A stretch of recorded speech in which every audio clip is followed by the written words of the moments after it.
घर ही में पति के अहिला दो गाना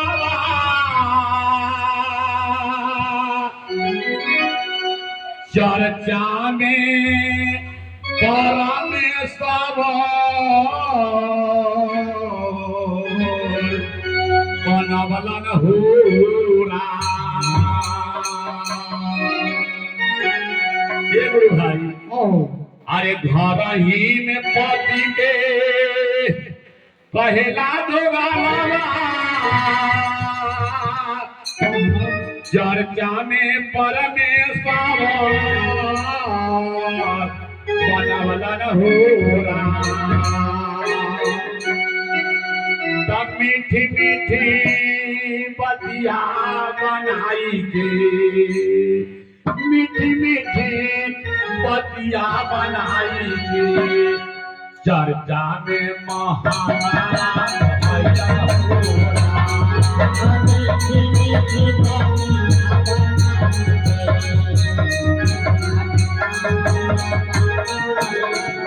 मीठी मीठी बतिया बनाई के चर्चा में महाराज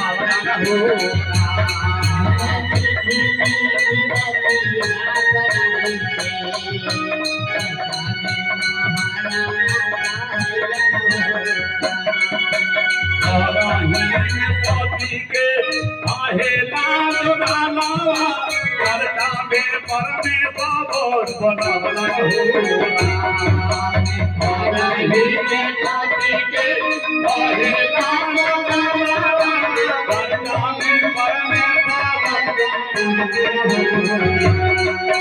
मीठी मीठी बतिया बनाई मीठी मीठी बतिया बनाई थी चर्चा में महाराज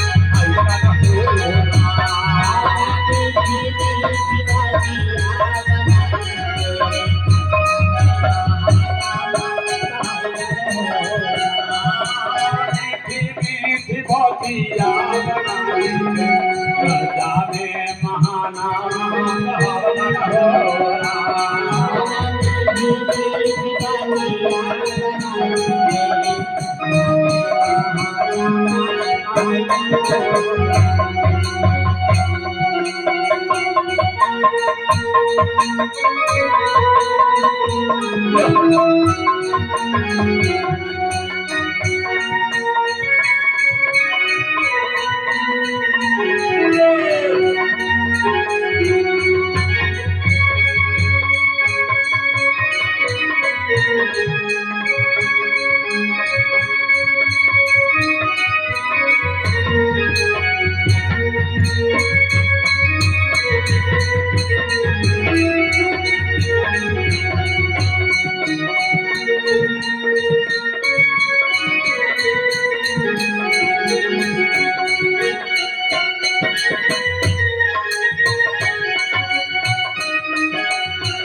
चर्चा में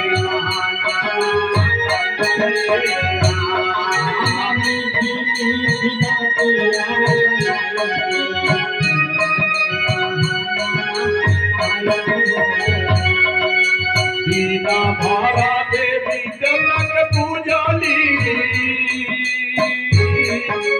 दीना भरा देवी जनक पूजली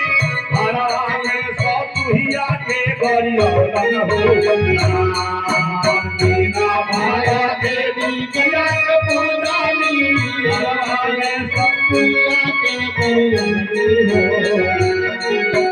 चर्चा में देवी मैया के पूजली सतुहिया के बरियौलन होना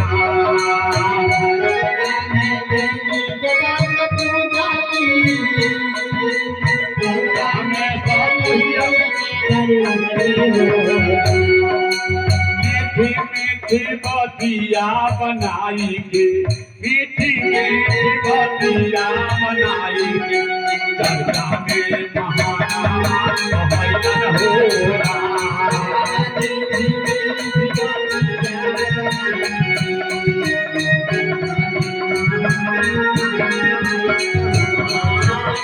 मीठे भतिया बनाई के कर जाने महाना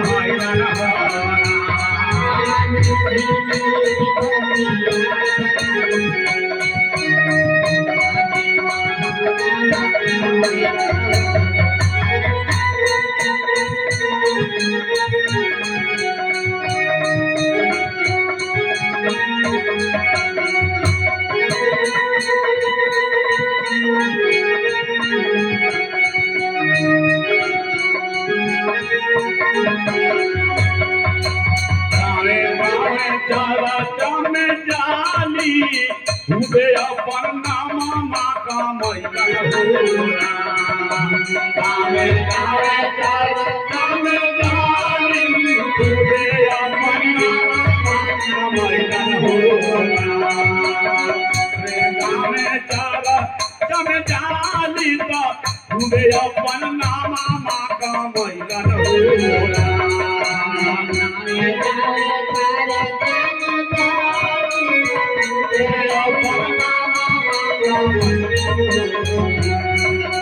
मीठी मीठी भतिया बनाई मीठी मीठी भतिया बनाई कर्जा में महाना मैलन होला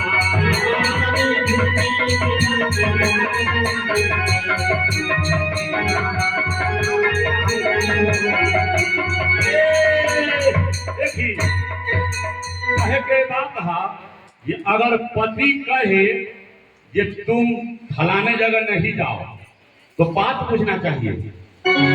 तो वो हुआ पति यानी वर्ती और वो पति वर्ता दोनों का नामांकन उसी वक्त हो जाता है। और जो पति को बात पत्नी काट दिया पत्नी को बात पति काट दिया तो वो ऐसा नहीं है। देखिए कहां तक प्रमाण बतलावे जो यानी सेबरी माँ अपना तपस्या में घोर हो गई। तो प्रभु रामचंद्र जी को यानी पांव पैदल लंगे पांव वहां से यानी उनको भक्ति देख करके मगन हो गए और उनको यहाँ आना हुआ। लेकिन कुछ लोग शिष्या बहिन लोग ऐसा करती है ये गाँव में जाकर के शिव चर्चा करती है अपने नाम कमाती है और शिव गुरु के नाम पीछे रखता है। तो वैसा नहीं है। कहीं कहीं हमारी जो शिष्या बहिन है वो बोलती है कि शिव गुरु के चरणों कमलों में प्रणाम और प्रणाम को स्वीकार करते हैं। अब करते हैं अब प्रणामों वही करते हैं कीजिएगा और करते हैं। तो जो अगर हमारी शिष्या बहिन ऐसा होगी उनको इस गाना से तकलीफ लगेगा और जो ऐसा नहीं होगी उनको चेतावनी भजन है वो चेत जाएगी। तो उनको लिए देखिए भक्ति हो करना चाहिए जब भगवान खुश हो। अभी ये क्या है हम ही गायिका हैं 4 गो आदमी के जुटा ले ली और वही गई तरह तक सागर है इसको आप था नहीं लगा सकते हैं। वही गाना है हम साज बाज पर कुछ गाते हैं आप लोग भी गाती है सरस्वती का स्वर आप ही लोग के पास है तो आप लोग भी गाती है लेकिन ये स्केल उसको नहीं है। सफल भी भजन भगवान के है लेकिन पति कुछ कहे तो पत्नी को बात बुझना चाहिए पत्नी कहे तो पति को बात बुझना चाहिए। तो वहां कहेंगे जो हरिधर भैया ने 3 सूत्र को ज्ञान दिए हैं पति परमेश्वर होते हैं। और यहाँ कहेंगे ससुरिया के रड़िया अभी खानो न बनाइल था हम शिव चर्चा में से तक का खाना खाई हम तो शिव चर्चा में देवी देवता के पूजेली का फल हो आ घर में अली तो है ससुरिया के रड़िया कहली के रड़िया अभी तक खानवा ना बनाइल हम खाई कथी तो गावे गावे चारा में चाली तो वे अपन नाम का मांगे होला गावे गावे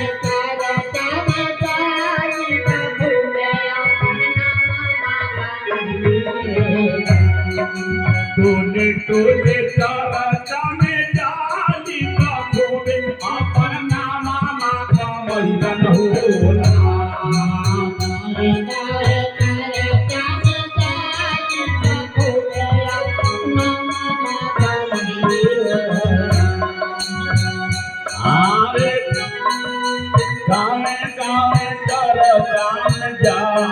घूमे अपन मामा मैलन हो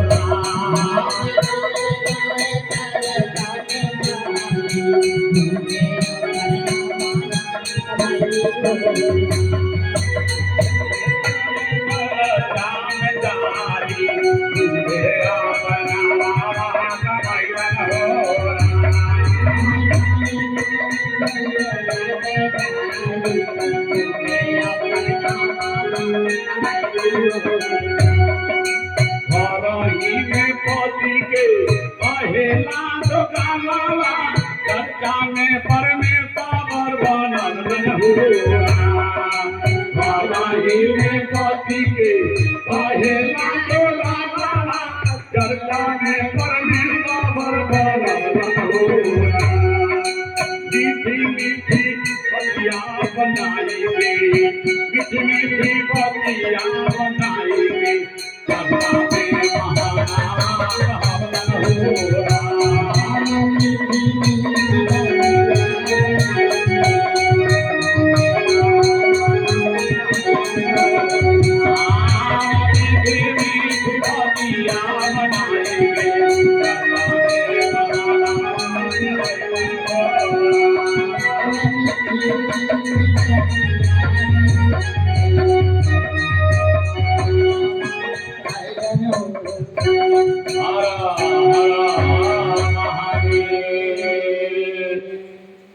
देखिए परम पुजेरी की बबुआ शिव भोले के है। क्या नाम है?